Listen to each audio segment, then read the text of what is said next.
అందరికీ నమస్కారం. ముందుగా ఈ వీడియోకి ఒక లైక్ కొట్టి మన ఛానల్ని సబ్స్క్రైబ్ చేసుకోండి. ఈ నెల ఆగస్టు 28వ తేదీన శ్రావణ శుక్రవారం నాడు చంద్రగ్రహణం ఏర్పడుతుంది. 3వ శ్రావణ శుక్రవారం పౌర్ణమి తిథి అలాగే రాఖీ పండుగ కలిసొచ్చాయి. ఈ రోజున ఏర్పడుతున్న చంద్రగ్రహణం మరియు శ్రావణ పౌర్ణమి విశేషాల గురించి ఈ వీడియోలో తెలుసుకుందాం. ముందుగా ఈ వీడియోకి ఒక లైక్ కొట్టి జై శ్రీరామ్ అని కామెంట్ చేయండి. ఆగస్టు 28వ తేదీన 3వ శ్రావణ శుక్రవారం నాడు పాక్షిక చంద్రగ్రహణం ఏర్పడుతుంది. ఈ గ్రహణం ఉదయం 8:04 ప్రారంభమై ఉదయం 11:22 వరకు ఉంటుంది. అయితే ఈ చంద్రగ్రహణం మన భారతదేశంలో కనిపించదు. మరి ఈ గ్రహణం ఏ దేశంలో కనిపిస్తుందంటే యూరప్, ఆఫ్రికా, ఉత్తర అమెరికా, దక్షిణ అమెరికా మరియు పశ్చిమ ఆసియా ప్రాంతాలలో మాత్రమే కనిపిస్తుంది. ఈ దేశంలో ఉండేవారు తప్పనిసరిగా గ్రహణ నియమాలు పాటించాలి. అయితే ఆగస్టు 28వ తేదీన శ్రావణ శుక్రవారంతో పాటు రాఖీ పౌర్ణమి కూడా కలిసి వచ్చింది. శ్రావణ శుక్రవారం రాఖీ పౌర్ణమి రావడం చాలా విశేషం. కాబట్టి ఈ 3వ శ్రావణ శుక్రవారం లక్ష్మీదేవిని ఎలా పూజించాలి, ఏ సమయంలో రాఖీని కట్టాలి, ఇలాంటి ఎన్నో అద్భుతమైన విషయాలన్నీ ముందుగానే తెలుసుకోండి. అయితే ఈ సంవత్సరంలో ఏర్పడుతున్న రాఖీ పండుగ నాడు భద్రకాలం లేదు. కాబట్టి ఏ సమయంలోనైనా సరే రాఖీని కట్టవచ్చు. కానీ పౌర్ణమి సమయంలో మీ సోదరులకు రాఖీ కడితే చాలా మంచిది. ఆగస్టు 28 ఉదయం 9:48 వరకు పౌర్ణమి తిథి ఉంటుంది. కాబట్టి ఈ సమయంలో మీ సోదరులకు రాఖీ కట్టవచ్చు. ఈ రోజున అక్క చెల్లెళ్ళు తమ సోదరులకు రాఖీ కడితే చాలా మంచిది. అయితే చేతికి రాఖీ కట్టగానే సరిపోదు.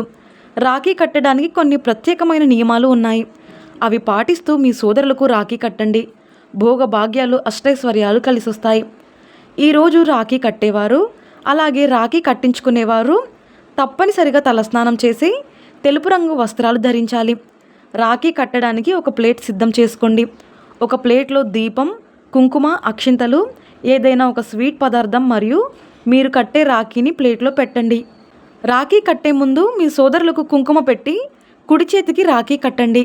ఆ తర్వాత స్వీట్ తినిపించి దీపంతో హారతి ఇవ్వండి. ఇలా చేస్తే దిష్టి దోషాలు, అనారోగ్య సమస్యలన్నీ తొలగిపోతాయి. మీ సోదరులు మీకన్నా పెద్దవారైతే వారి ఆశీర్వాదాన్ని తీసుకోండి. అదే మీకన్నా చిన్నవారైతే వారిని మీరే ఆశీర్వదించండి. ఇలా రాఖీ కట్టించుకున్న సోదరుడు తన అక్క చెల్లెళ్ళ కోసం ఏదైనా బహుమతిని ఇవ్వాలి. అయితే మనలో చాలామంది దేవుని ఫోటోలు ఉన్న రాఖీలను చేతికి కడతారు. కానీ దేవుని రూపాలు చేతికి కట్టకూడదు. అలాగే ప్లాస్టిక్ రాఖీలను చేతికి కట్టకూడదు. పట్టు దారంతో చేసిన రాఖీని కడితే చాలా మంచిది. ఈ పౌర్ణమి రోజున ఉదయం స్నానం చేసేటప్పుడు నీటిలో గంగాజలం లేదా తులసి ఆకులు వేసి స్నానం చేస్తే మీ జాతకంలో ఉన్న దురదృష్టం మొత్తం వెంటనే తొలగిపోతుంది. అలాగే ఈ పౌర్ణమి రోజున తప్పనిసరిగా ఇంట్లో పాలు పొంగించి లక్ష్మీదేవికి పరమాన్నం నివేదిస్తే కోరిన కోరికలన్నీ వెంటనే నెరవేరుతాయి. పౌర్ణమి తిథి, అందులోనూ 3వ శ్రావణ శుక్రవారం నాడు ఏది చేసినా చేయకపోయినా ప్రతి ఒక్కరూ ఉప్పు దీపం వెలిగించండి. ఉప్పు దీపం అంటే ఐశ్వర్య దీపం.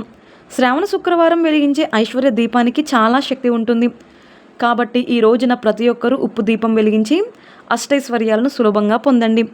ఈ ఉప్పు దీపం ఎలా వెలిగించాలంటే ఒక పెద్ద మట్టి ప్రమిదలో ఉప్పు పోసి ఆ ఉప్పు పైన ఒక చిన్న మట్టి ప్రమిదను పెట్టి ఆవు నెయ్యి పోసి దీపం వెలిగించండి.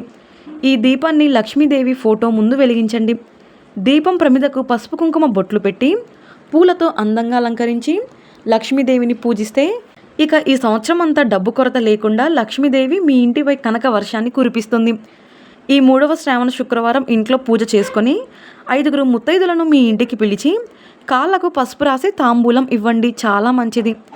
విశేషంగా ఈ పౌర్ణమి రోజున ముత్తైదులకు తాంబూలం ఇస్తే మహాలక్ష్మి కటాక్షం వెంటనే కలుగుతుంది. ముత్తైదులకు ఇచ్చే తాంబూలంలో 2 తమలపాకులు, 2 అరటిపండ్లు, ఒక ఎర్రటి రవిక వస్త్రం, 2 గాజులు, ₹1 బిళ్ళను పెట్టి ముత్తైదులకు తాంబూలం ఇవ్వండి. అలాగే ఈ శ్రావణ పౌర్ణమి రోజున తప్పనిసరిగా ఇంటి గుమ్మం బయట లక్ష్మీదేవి పాదాల ముగ్గు వేయండి. లక్ష్మీదేవి మీ ఇంట్లోకి వస్తున్నట్లుగా బియ్యపిండితో పాదాల ముగ్గు వేస్తే ఇక మీ ఇంట్లో లక్ష్మీదేవి తాండవిస్తుంది. ఈ శ్రావణ శుక్రవారం ఇంట్లో పూజ చేసేటప్పుడు తామరనార ఒత్తులతో దీపం వెలిగిస్తే చాలా మంచిది. తామరనార ఒత్తులు అందుబాటులో లేకపోతే ఎరుపు రంగు ఒత్తులతో దీపం వెలిగించండి. ఎరుపు రంగు ఒత్తులు ఎలా తయారు చేయాలంటే తెల్లటి దూది ఒత్తులను కుంకుమ నీటిలో నానబెట్టి ఆ ఒత్తులతో దీపం వెలిగిస్తే శీఘ్ర లక్ష్మీ కటాక్షం వెంటనే లభిస్తుంది. ఇక అప్పుల బాధలతో ఇబ్బంది పడేవారు ఈ శ్రావణ శుక్రవారం తప్పకుండా ఉసిరి దీపం వెలిగించండి. మీ దగ్గరలో ఉన్న అమ్మవారి దేవాలయానికి వెళ్ళి గుడిలో ఉసిరి దీపం వెలిగిస్తే అప్పుల బాధలన్నీ తీరిపోయి సిరి సంపదలు పెరుగుతాయి. ఇక ఈ రోజున చేసే తులసి పూజలకు రెట్టింపు పుణ్య ఫలితం లభిస్తుంది. ఈ శ్రావణ శుక్రవారం తప్పనిసరిగా తులసి కోటలో కొన్ని ఆవు పాలు పోసి తులసి చుట్టూ 11 ప్రదక్షిణాలు చేస్తే ఆడవారికి దీర్ఘ సుమంగళి యోగం కలుగుతుంది. ఇక మీ ఇంటికి ఉన్న దారిద్ర్య బాధలు వెంటనే తొలగిపోవాలంటే ఈ పౌర్ణమి రోజున తప్పకుండా లక్ష్మీదేవిని పూజించి కనకధార స్తోత్రం చదవండి. మీకు మీ కుటుంబానికి చాలా మంచి జరుగుతుంది. విశేషంగా ఈ శ్రావణ శుక్రవారం ఎర్రని గులాబీ పూలతో లక్ష్మీదేవిని పూజిస్తే కోరిన కోరికలన్నీ త్వరగా నెరవేరుతాయి. ఈ శ్రావణ శుక్రవారం పౌర్ణమి వేళ లక్ష్మీదేవి సంచరిస్తుంది కాబట్టి లక్ష్మీ స్వరూపమైన కల్లుప్పును కొని మీ ఇంటికి తెచ్చుకుంటే ఉప్పుతో పాటుగా లక్ష్మీదేవి కూడా మీ ఇంట్లోకి అడుగుపెడుతుంది. అలాగే 5 పసుపు కొమ్ములు తెచ్చుకొని మీ బీరువాలో పెట్టుకోండి. మీ ఇంట్లో అనవసరపు ఖర్చులు తగ్గి ఇంటి ఆదాయం పెరుగుతుంది. అలాగే ఈ పౌర్ణమి వేళ గోమాతకు ఆహారం పెట్టి ప్రదక్షిణాలు చేస్తే కోటి జన్మల పుణ్య ఫలితం లభిస్తుంది. ఎంతో శక్తివంతమైన ఈ శ్రావణ శుక్రవారం గోవు తోకను నిమిరి మీ మనసులో ఏదైనా కోరుకోండి.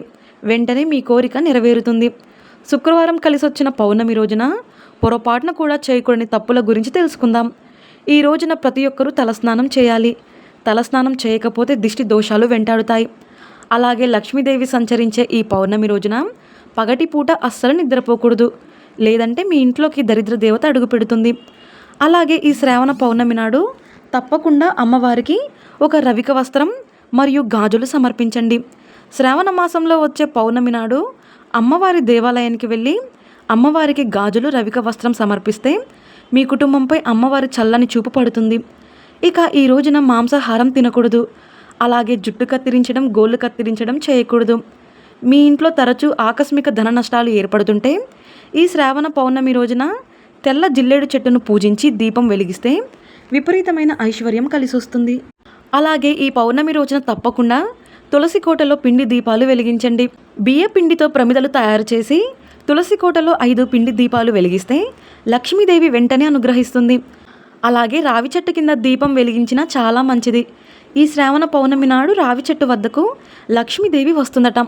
కాబట్టి రావి చెట్టు కింద నువ్వుల నూనెతో దీపం వెలిగించి రావి చెట్టును పూజిస్తే త్రిమూర్తుల ఆశీర్వాదంతో పాటు లక్ష్మీదేవి కరుణా కటాక్షాలు ఎల్లవేళలా ఉంటాయి. అలాగే లక్ష్మీదేవికి ప్రీతికరమైన ఈ శ్రావణ పౌర్ణమి నాడు ₹1 నాణ్యాన్ని లక్ష్మీదేవి ముందు పెట్టి ఓం శ్రీ మహాలక్ష్మియే నమః అని 108 సార్లు జపించి ఆ నాణ్యాన్ని మీ పర్సులో కానీ బీరువాలో కానీ పెట్టుకోండి. మీ జీవితంలో ఏమీ లేని స్థాయి నుండి గొప్ప స్థాయికి ఎదుగుతారు. ఇక మీ ఇంటికి ఉన్న దిష్టి దోషాలు వెంటనే తొలగిపోవాలంటే ఈ పౌర్ణమి రోజున తప్పకుండా ఒక పట్టిక ముక్కను ఎర్రటి వస్త్రంలో మూట కట్టి మీ ఇంటి గుమ్మానికి కట్టండి. మీ ఇంటిపై దిష్టి పడకుండా ఉంటుంది. అలాగే ఈ పౌర్ణమి వేళ రాత్రిపూట మీ ఇల్లంతా సాంబ్రాణి పొగ వేయండి. ఇంట్లో వాస్తు దోషాలు లేకుండా ఉంటాయి. ఈ విధంగా శ్రావణ పౌర్ణమి నాడు లక్ష్మీదేవిని పూజించండి. ఈ వీడియో మీకు నచ్చితే లైక్ చేసి సబ్స్క్రైబ్ చేసుకోండి. జై శ్రీరామ్.